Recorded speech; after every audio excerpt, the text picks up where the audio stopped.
সালামু আলাইকুম। আমি ডাক্তার নাজমুল। আশা করি আপনারা সবাই ভালো আছেন। আমিও খুব ভালো আছি।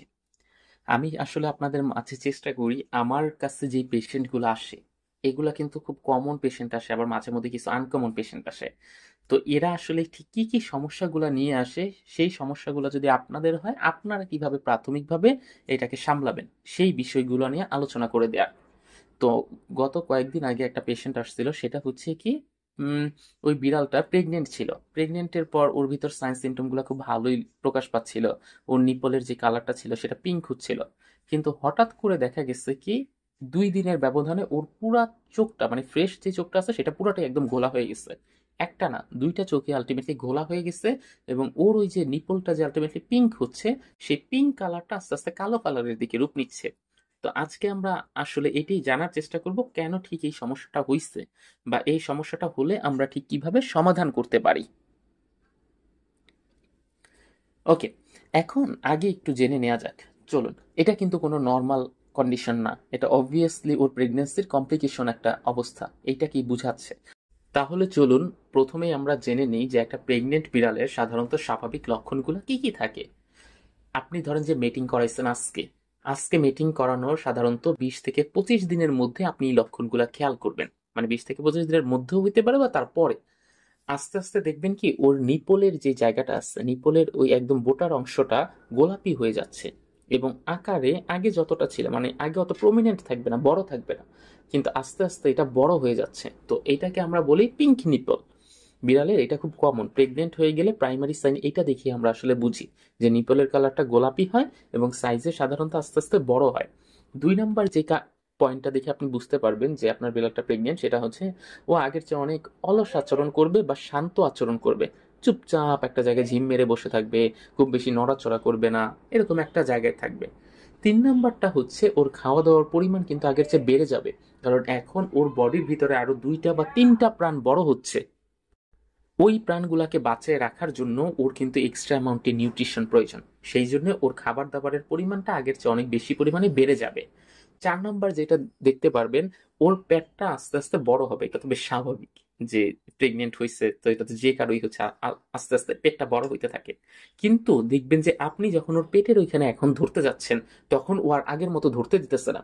ও তো ওর বাচ্চার প্রতি, সব মায়েদের একটা টেন্ডেন্সি কি থাকে যে আমার বাচ্চাটাকে আগলে রাখবো, রক্ষা করবো, যে কাউকে আলটিমেটলি মারতে বা ধরতে দিব না। তখন ওর ভিতরে ওই প্রোটেক্টিভ নেচারটা ডেভেলপ করে। প্রোটেক্টিভ নেচারটা ডেভেলপ করার কারণেই ও এখন আর আপনাকে ওর পেটের ওই অংশে হাত দিতে দিচ্ছে না। তারপরে হচ্ছে 5 নম্বর যে পয়েন্টটা, সেটা হচ্ছে ওর ভ্যাজাইনাল যে এরিয়াটা আছে, জরায়ুর ওই অঞ্চলটা এখন আর আগের মতো থাকতেছে না, এখন একটু বেশি ফুলে যাচ্ছে। বা ওই জায়গাটাকে ও একটু আলাদা আলাদা করে রাখার চেষ্টা করতেছে। ওই জায়গায় একটা হালকা ব্যথার মতো অংশের সৃষ্টি হবে। এগুলো হচ্ছে একটা বিড়ালের স্বাভাবিক প্রেগনেন্ট হওয়ার একদম মেইন বেসিক যে লক্ষণ, সেই লক্ষণগুলা। কিন্তু আমাদের যেই, মানে আমার কাছে যে পেশেন্টটা আসছিল, সেই পেশেন্টটার লক্ষণ কি ছিল? চোখটা আস্তে আস্তে একটু ঘোলা হয়ে যাওয়া, এবং নিপলের যে অংশটা আছে ওই জায়গার অংশটা আস্তে আস্তে কালো হয়ে যাওয়া। এগুলা কিন্তু একটা প্রেগনেন্সির স্বাভাবিক লক্ষণ না। এখন কথা হচ্ছে এটা কেন হয়।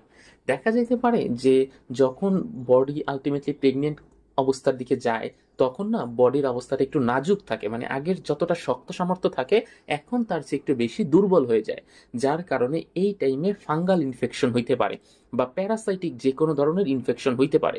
প্যারাসাইটিক বা ফাঙ্গাল ইনফেকশন হইলে তখন ওর বডি থেকে প্রচুর পরিমাণে আলটিমেটলি পশম উঠবে, এবং পশমের ওই জায়গার গোড়ার অঞ্চলগুলো আলটিমেটলি কালো হয়ে যাবে। নিপলের চারপাশটা এটা হইতে পারে। এটা হচ্ছে একটা কারণ। তারপরে প্রেগনেন্সির সময় কিন্তু অনেক ধরনের হরমোনাল ইমব্যালেন্স তৈরি হয় মেয়েদের বডিতে। তখন বলা হয় যে হরমোনটা খুব বেশি পরিমাণে ওঠানামা করে। এখন এই হরমোনাল কারণে বেসিক্যালি হইতে পারে। তো আমার যেই পেশেন্টটা ছিল, ওই পেশেন্টটার বেসিক কারণটাই ছিল এইটা। ওর কোনো প্যারাসাইটিক ইনফেকশনও ছিল না, ওর কোনো ফাঙ্গাল ইনফেকশনও আলটিমেটলি ছিল না।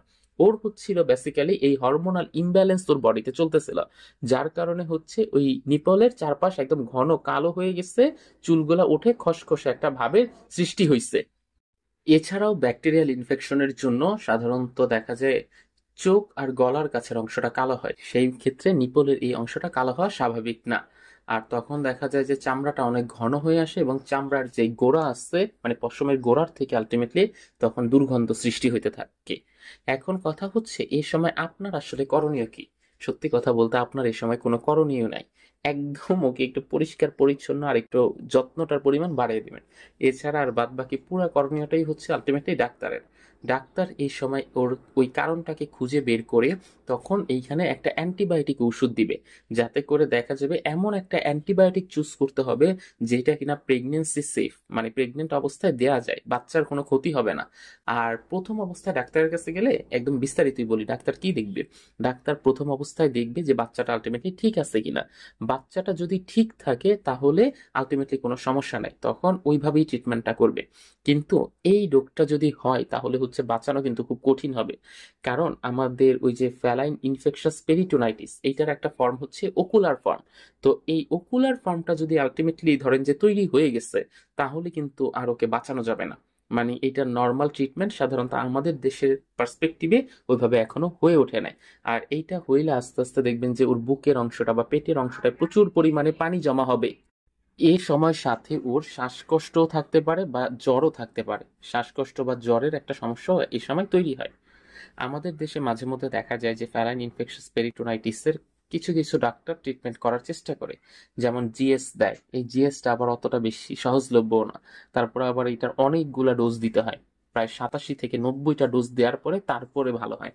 আবার এক একটা জিএস এর দামও প্রায় অনেক। এই জন্য হচ্ছে ওরকম ভাবে কোনো ওনার সেরকম ভাবে খুব বেশি প্রিয় বিড়াল না হইলে, সত্যি কথা বলতে যেটা ওর তারা সেরকম আগ্রহ দেখায় না, যেহেতু ট্রিটমেন্ট কস্টিং অনেক পড়ে যায়। তারপরে হচ্ছে প্রায় 3 মাস ধরে টানা ওকে নিয়ে আসতে হয়। এই জন্য সাধারণত ট্রিটমেন্ট প্রোটোকলটা খুব বেশি আমাদের দেশে এটা পরিচিত না, বা অনেকে করেও না। তারপরেও যারা আগ্রহ দেখায় তাদের জন্য ওই জিএস এর ট্রিটমেন্ট আছে, এই ফ্যালাইন ইনফেকশাস পেরিটোনাইটিসের, সেইটা দেয়া হয়।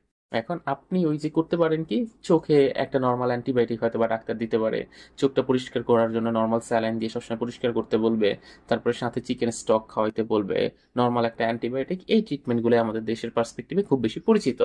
আর ওই যদি ফ্যালাইন ইনফেকশাস পেরিটোনাইটিস হয় তাহলে আপনাকে বলতে গেলে প্রায় আশা ছেড়েই দিতে হবে, যে যেহেতু এটা ওকুলার ফর্ম ডেভেলপ করেই গেছে, তার মানে হচ্ছে ওর বাঁচার সম্ভাবনাটা সেরকম নাই। এখন কথা হচ্ছে এই ফ্যালাইন ইনফেকশাস পেরিটোনাইটিসটা কেন হয়।